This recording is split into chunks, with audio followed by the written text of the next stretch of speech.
A clay painting named Angelus Novus shows an angel looking as though he is about to move away from something he is fixedly contemplating.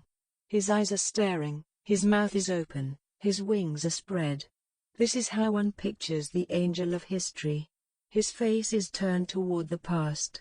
Where we perceive a chain of events, he sees one single catastrophe which keeps piling wreckage and hurls it in front of his feet. The angel would like to stay, awaken the dead, and make whole what has been smashed. But a storm is blowing in from paradise. It has got caught in his wings with such a violence that the angel can no longer close them.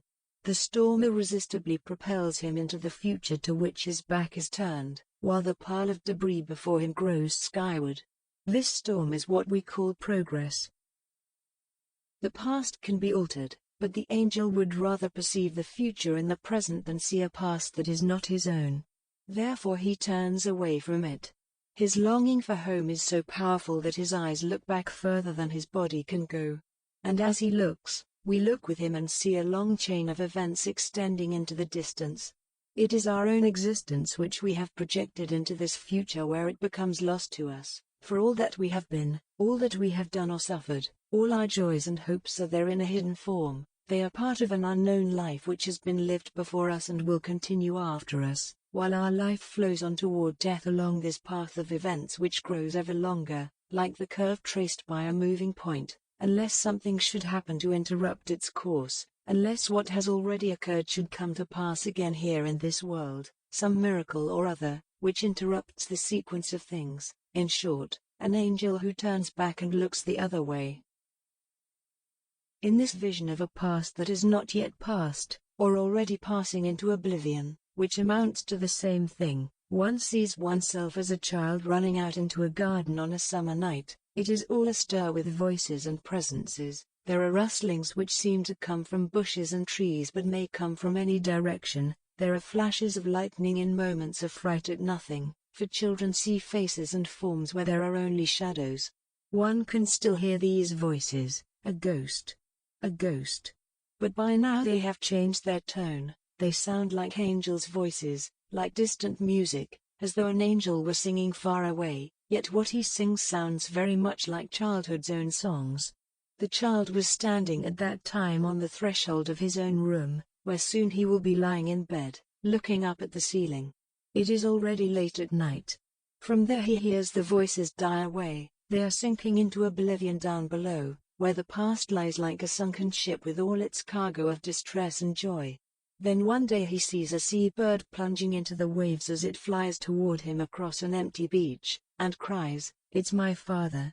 It's my father!" only to realize that it is no longer anything but a gull which has strayed from its course and can no longer find its way back home, or again. Suddenly in his memory he hears those same voices crying, "A ghost! A ghost!" But this time they come from underwater where everything is transformed and sounds quite different, as when we hear our own voice on an old recording. The angel of history must always turn his back on the past in order to face the future. Otherwise he would have to tread the same path over and over again. His eyes would be filled with an infinite sadness. This is what happened to him in one of Goya's etchings, called The Sleep of Reason Produces Monsters, a monstrous animal, strong and beautiful, but also repulsive, whose claws tear at its breast as it lurches through a forest. Its eyes are dull and glassy, it seems drained by suffering or time, yet nobody knows what this creature might have been dreaming about as it began to drag itself along into the desert where nothing could be seen anymore except for fragments of stone and sand on which fear has inscribed strange signs. If we follow certain poets, philosophers and historians in their ideas about how the human race will end, if we think back some millions of years and try to imagine what will happen when the sun burns out and, later on, when the galaxies all collide with one another and everything is reduced to ashes, then we see that mankind has always been driving toward a final catastrophe. At any point in time, some people have always believed that the end was near. But at that same moment others have believed just as devoutly that things would go on for 1,000 years. Perhaps this faith in the future is nothing but a form of superstition, or perhaps it is our only way of opposing our fate, for if we think about it too much we might despair. The angel of history must keep moving along his path without looking back, yet he cannot follow this path blindly either. He must know where his goal lies. He can only realize himself by constantly reaching out toward what is coming, which means, toward what is not yet come into being. If he could recognize the present as such, he would be immobilized. To take a stand for the present implies fighting for something that is still in formation, and this is why it tends to be against the present as it actually exists. The angel of history, such a figure could never exist, since he would have to move too fast, since the storm which drives him forward propels him into the future, while he himself pushes into the past. This storm not only prevents his taking a stand on what has happened, but also compels him to keep casting glances at what will soon happen. His own flight makes him unable to stop and pose as though he had already arrived, like those who are so enraptured by their journey that they no longer walk but merely dream of walking.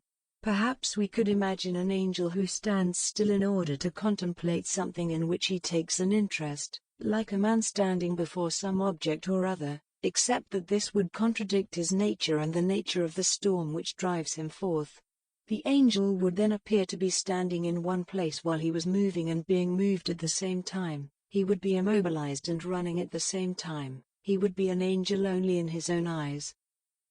The angel of history is also a figure for our own situation, but this does not mean that we are already trapped, as it were, behind a glass wall, such that we ourselves could no longer move about freely or even change anything if we wanted to, for it seems that our position is still free enough for us to adopt any attitude toward what happened or will happen, but rather because there exists a sort of stubbornness in consciousness, which refuses to remain constantly focused on what has happened and tends instead to wander off into the past whenever possible, so as not to lose sight of itself when confronted with what happens here and now. Thus consciousness is constantly divided in two, like the angel of history, who sees his own image everywhere in what he is observing. This means that consciousness contains a future as well as a past. It already inhabits the future to such an extent that it cannot stop itself from imagining future events before they happen, and yet at the same time it has no way to do without what has happened, which compels consciousness to account for everything by turning back into the past. The end of history. Does this mean that mankind will eventually perish or be wiped out by some sort of catastrophe? Or does it mean that mankind has reached such a stage of maturity and enlightenment, at least among us intellectuals, such that we have begun to feel ashamed about our most fundamental interests and impulses? Mankind would then end up committing suicide, which would require much less effort than we might think, considering all those wars, genocides and other catastrophes which have happened so far. Perhaps it will be enough for us to realize that we are not going anywhere. The end of history means something quite different, when human beings finally become aware of their own mortality, and of the fact that, unlike animals and plants, they will never be able to perpetuate themselves beyond their own deaths, then this will mark the end of mankind as such. It is precisely in this knowledge that we are different from all other creatures, and by virtue of this awareness alone do we continue to exist as historical beings who can look back on what has been accomplished, look around at what exists now, and anticipate whatever may come next, and perhaps regret it. Only a being that knows it must die is capable of love or hate. Only such a being is capable only for a moment yet can devote a lifetime to its passions. It is out of the question for it to know what will become of them.